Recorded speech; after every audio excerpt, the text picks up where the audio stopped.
Assalamualaikum and very good evening to all of you. Welcome back to the class of BAA 2143 Reinforced Concrete Design 1.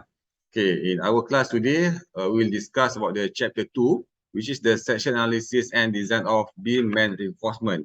So based on the module, okay, you must go through that in this subject, you must be able to understand the beam behavior subjected to the bending.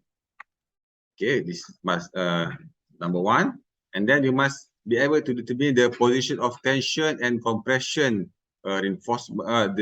The position of tension and compression stress for beam section near the midspan and near the support. And then you must be able to draw the stress block for the rectangular and the flange beam, as well as able to determine the ultimate moment resistance if the area of steel reinforcement is provided. And in contra, you must be able to determine the area of tension reinforcement to be provided if the design moment is given. Okay, so this is the behavior of beams to bending. We have two types of beam, which is the first one is the simply supported.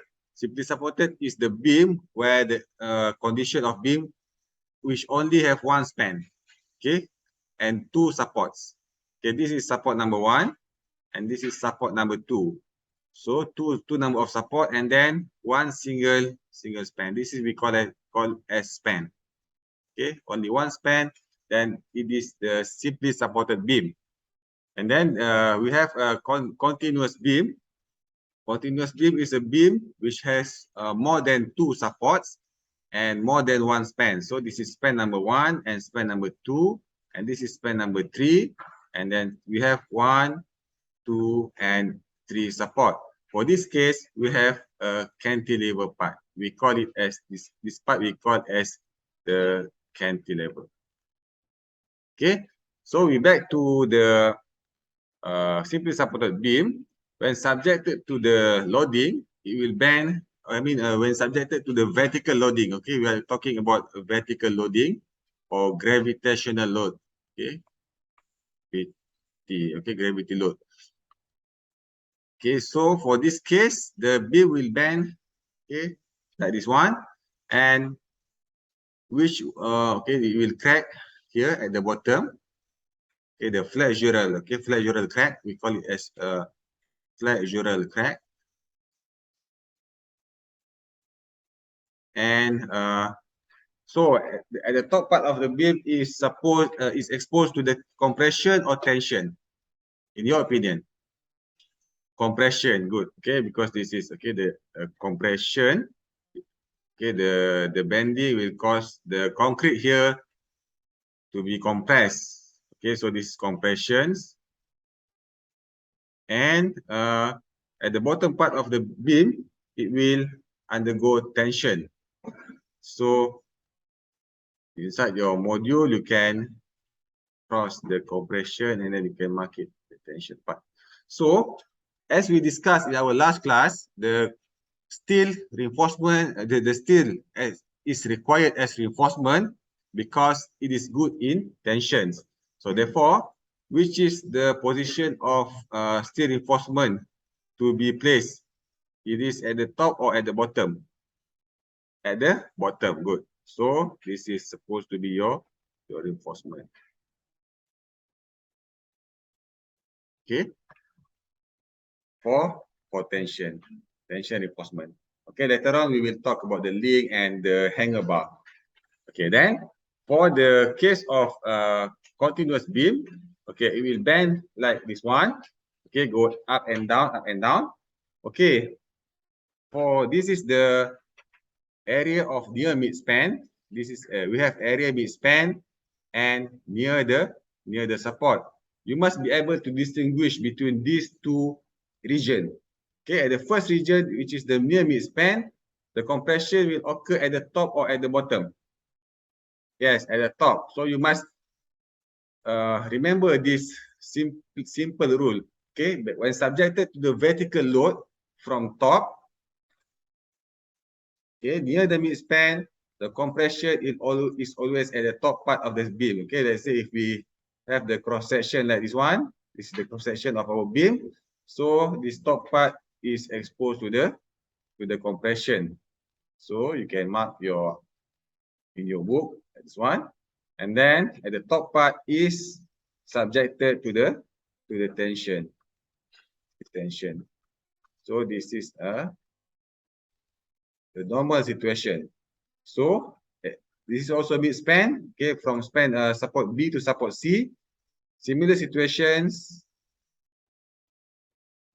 Okay, so you can mark on your book. And however, the situation is inverse. Okay, for sections located close to the support, because here the tensions is located at the top part of the beam and compression is located at the bottom part of the beam. So here the situation also similar, because this is the position sections near the support. Okay, so this is the expected position of steel reinforcement. So near the midspan, this is the near midspan. So the position of steel reinforcement is sorry. Oh, sorry. Okay, thank you. Okay, this means that you still following me. Okay, so this is compression at the bottom. Okay, good.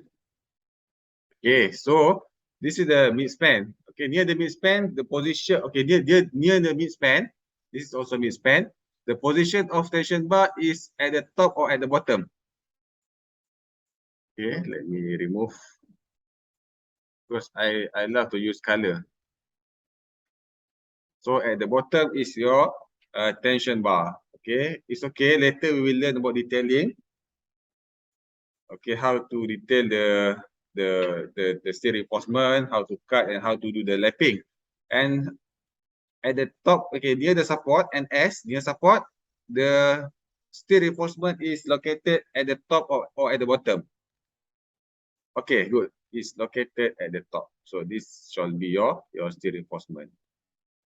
And then of course, maybe we due to the rule of detailing, we can extend the steel reinforcement like this one. Okay, maybe we have to cut the bar, and then we have to do the lapping.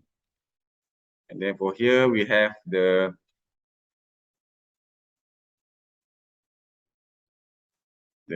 another bar, what we call this a hanger bar. Okay, we call this bar as a hanger. So we can, okay, oh sorry, maybe here due to cantilever, maybe not maybe, due to cantilever, usually we have to extend our steel until the end of the beam. Okay, and then so here we call as these two we call as hanger bar. Okay, and then we can complete our reinforcement by link later. Okay, in week number 4 we learn about the link. Okay, so I hope you're clear. You must be clear the position of the tension and compressions near the midspan. Where is the position of tension, and then where is the position of compressions? And near the support, where is the position of tension and where is the position of compressions? Okay, so this is the type of beam. Sorry. Okay, type of beam sections. Okay, type of beam sections, we have two types. Okay, which is the beam sections mean the cross section of the beam. Okay, we have the rectangular, this one. This is rectangular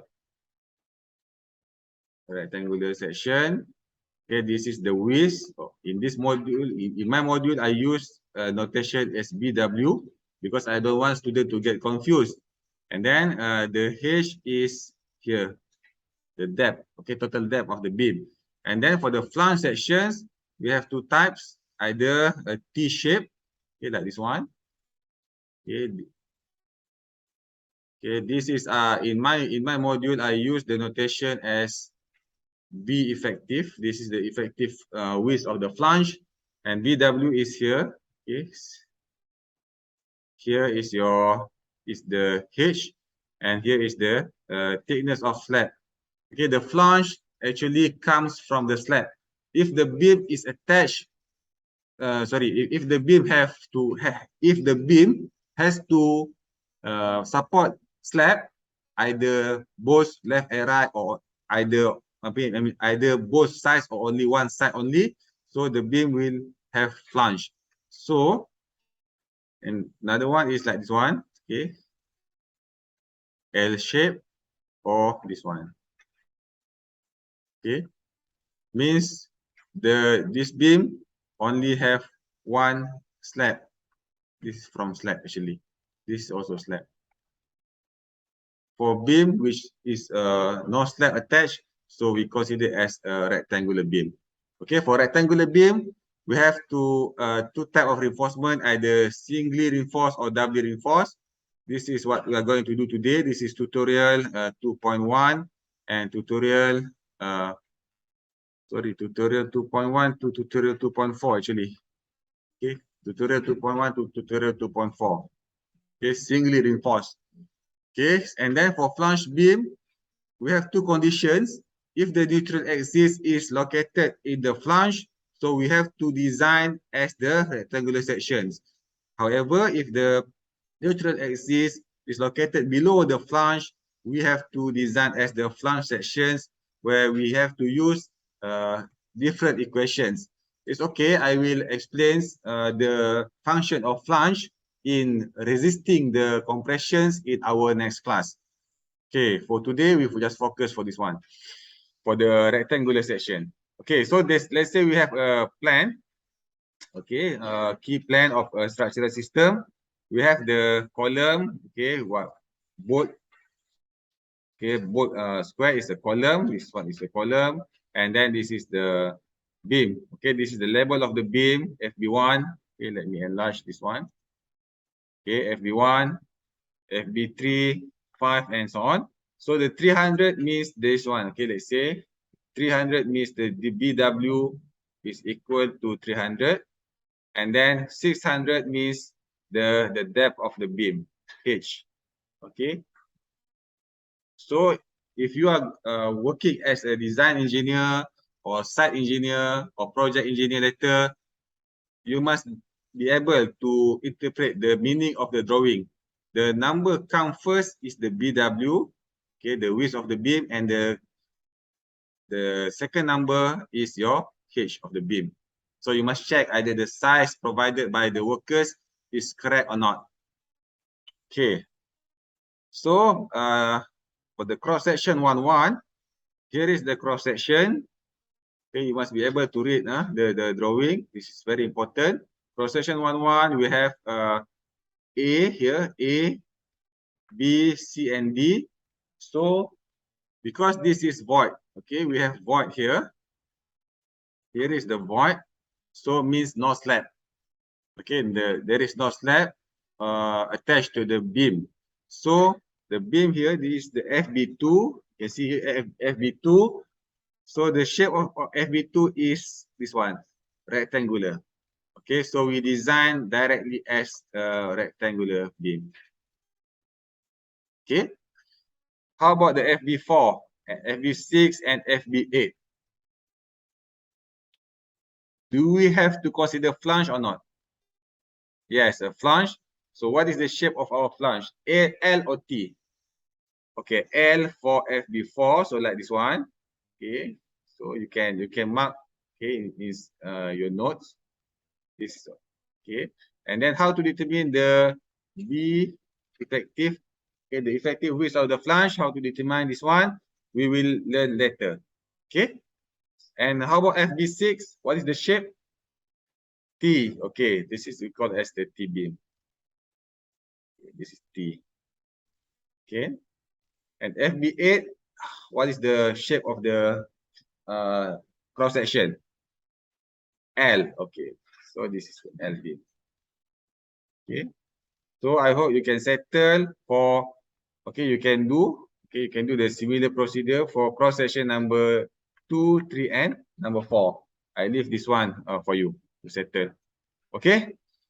Any question? Are you clear?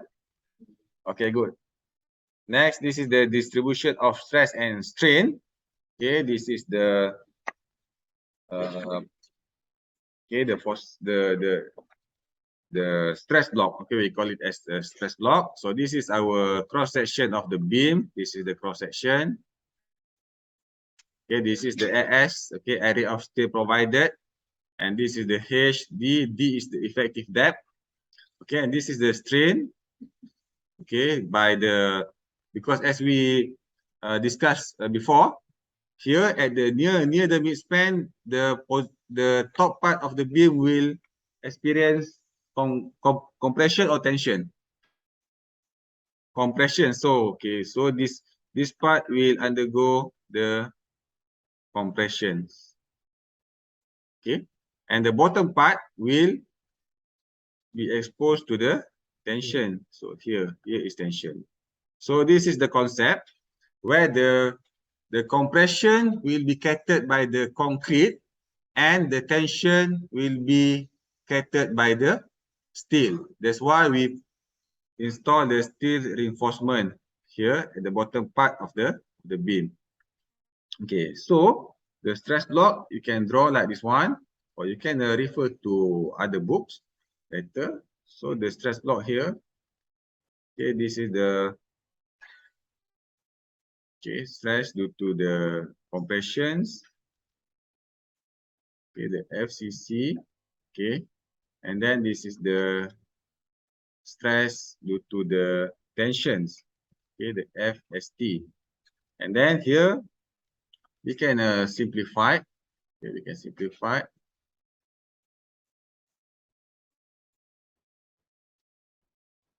This is the strain, or this is the stress. Okay. Okay, the parabolic shape actually.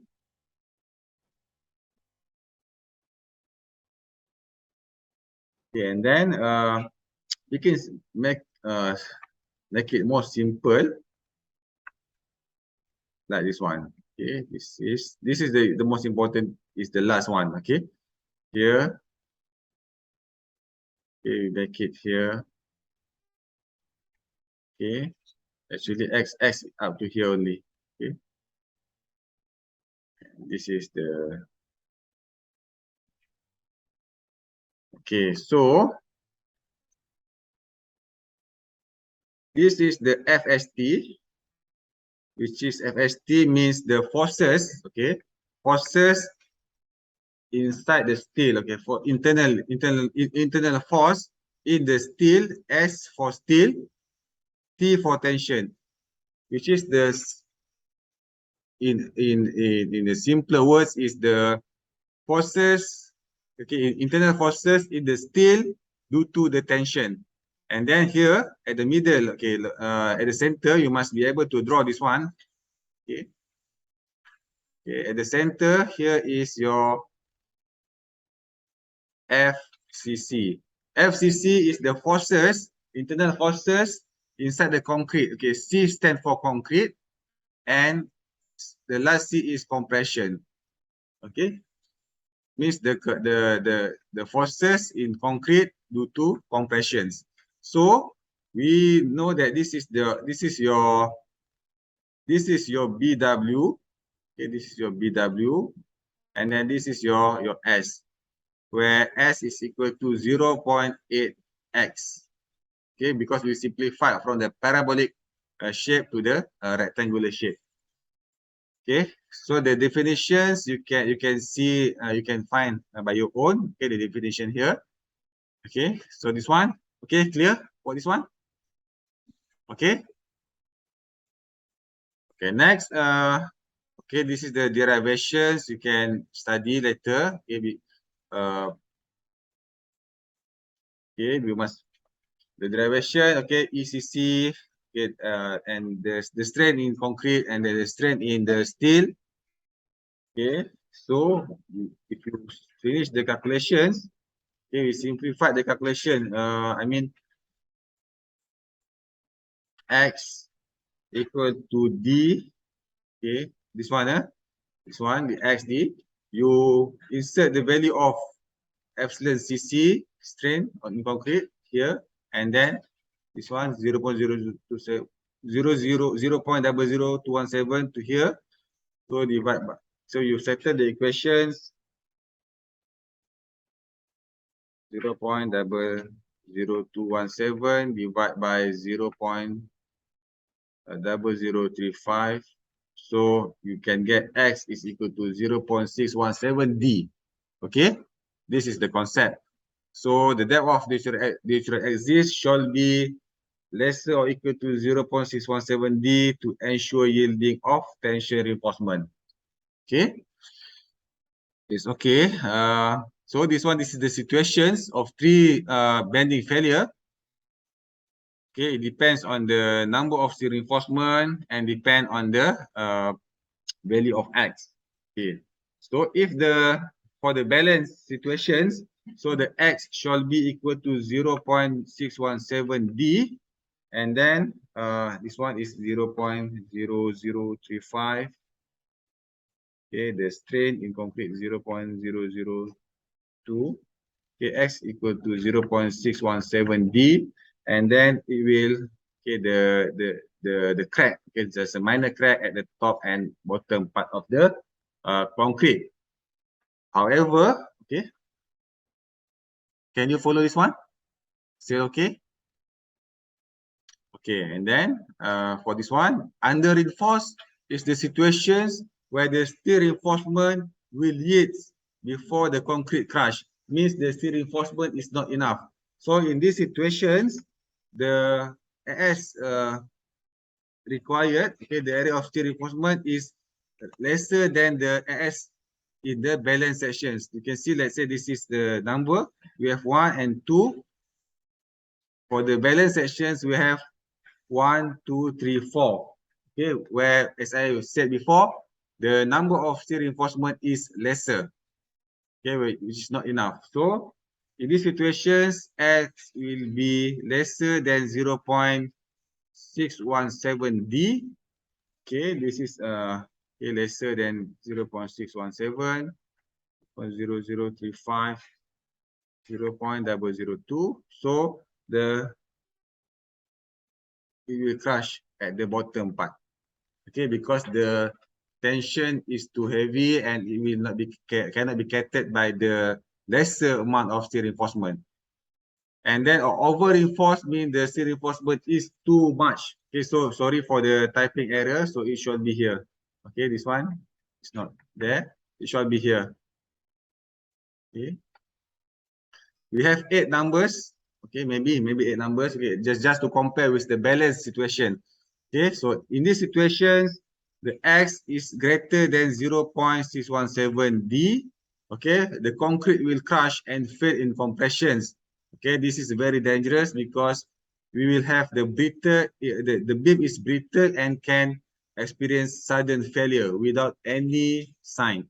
So, and then the crack is expected to occur here at the top. Okay, greater than 0.167 and 0.0035, and this is 0.002. Okay, do you still follow this? Okay, thank you. Okay.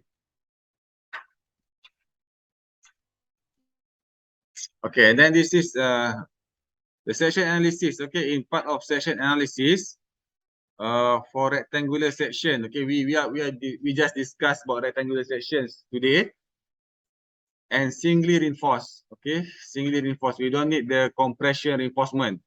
Okay, so this is the stress block. Okay, for the near midspan, where, as we discussed before, near the midspan, where is the position of compression? I ask you again. Yes, at the top. Okay, top is the compression and bottom is tension. So for the near the support, the situation is inverse. Okay, so you just draw the inverted diagram. Okay, inverted diagram. You can draw like this one. This is the, you can see this is the position of tension reinforcement at the top, and for the near the support, the position of tension reinforcement is at the near the midspan. The position of tension reinforcement is at the at the bottom. Okay, and near the midspan, the tension reinforcement is located at the top. Okay, so just invert this one. Okay. Make sure it cross the this one, the natural axis. Okay, the cross the natural axis.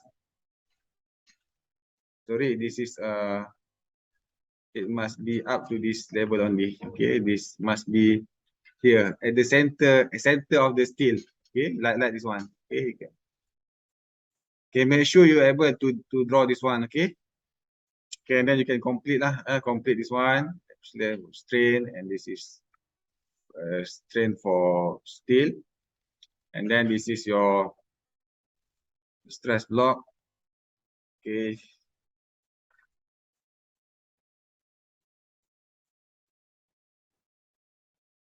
Okay, this is 0 point. As we discussed in our last class, okay, the strength here is the stress is equal to 0.567 FCK. FCK is the strength of the concrete by cube test. Cube sample, and then this is the 0.87 FYK. Okay, as we discussed before, we divide the strength by FYK. FYK divide by the partial safety factor. Okay, for concrete, the partial safety factor is equal to 1.5. For the steel, the partial safety factor is equal to 1.15. Okay, and we multiply by 0.85. Okay, 1.5. So we get this one as 0.567 FCK. Okay, and then this is the final stress block.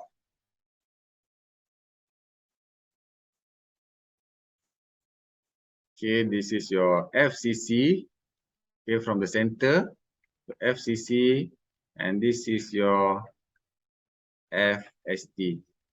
Okay, and then this is your BW, and then this is your S.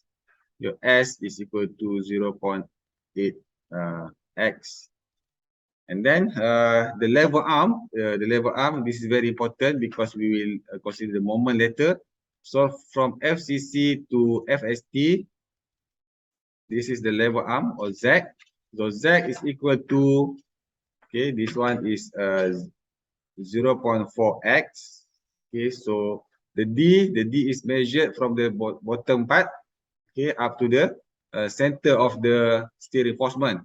So here is your D.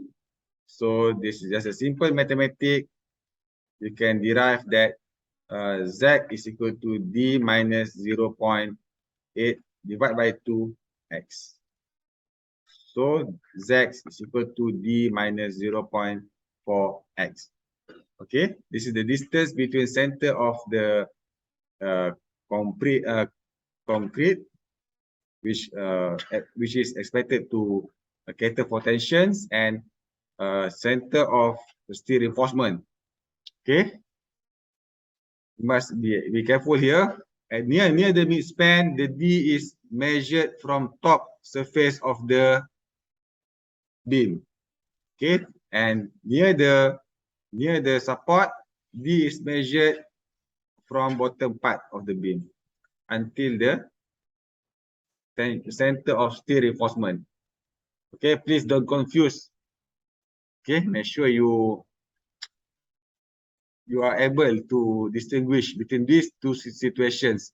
Okay. Okay, so based on the figures here, based on these two figures, okay, the action of design moment will create the resultant tension force in steel reinforcement, and then the resultant compressive force in the concrete. Okay, this is how to derive the Z and the D. And then the basic concept is the pressure or the stress is equal to forces divided by the area. This is the very basic concept. Okay, please be careful about this one. This is the basic concept. Pressure is equal to forces divided by the area. So the forces in steel, tensile force in steel is equal to stress in the steel multiplied by the area of steel. That's why this is the stress 0.87 FYK. We multiply by the area of steel reinforcement provided. Okay, this is the concept. And then for the compressive force in concrete, similar concept, which is the forces equal to the stress in concrete multiplied by the area of compressed concrete. Okay, so the stress is 0.567, okay, multiplied by the BW times 0.8x.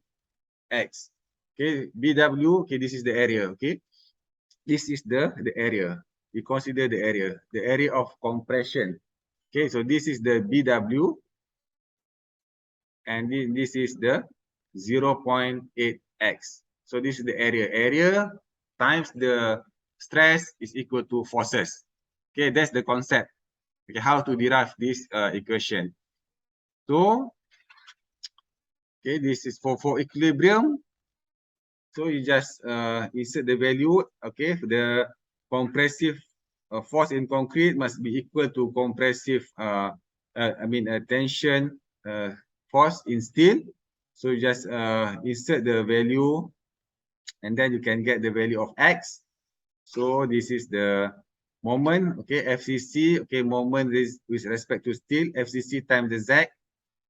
Okay, another equations, and then we can settle, okay, this is moment, okay, FST times Z, we got another equations. So we can observe that if the value of, okay, the value of moment of resistance is MR, okay, this is the capacity. This is the capacity. Okay, MED is design moment. Design moment, this is the supply. This is the demand. Okay, this is the capacity or the supply. Supply must be greater or lower than the demand. Anybody can answer? Supply must be greater or lower than demand. Sorry? Yes, it must be greater than the demand. So MR must be greater than the design moment. Okay, MED. Design moment we can obtain from the structural analysis. Okay, and this. So if the resistance, okay, the capacity will increase. Okay, we can hear from the equation, you can observe that the capacity will increase if the value of x is increased. Means the higher value of x will give higher capacity of moment.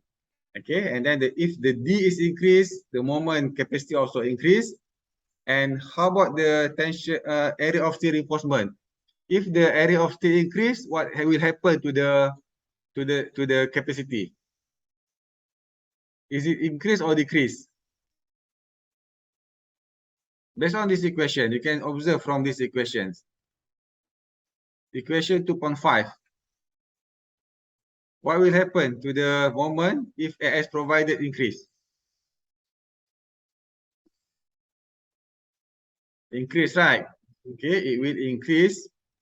Means higher number of steel reinforcement will give higher capacity of moment resistance.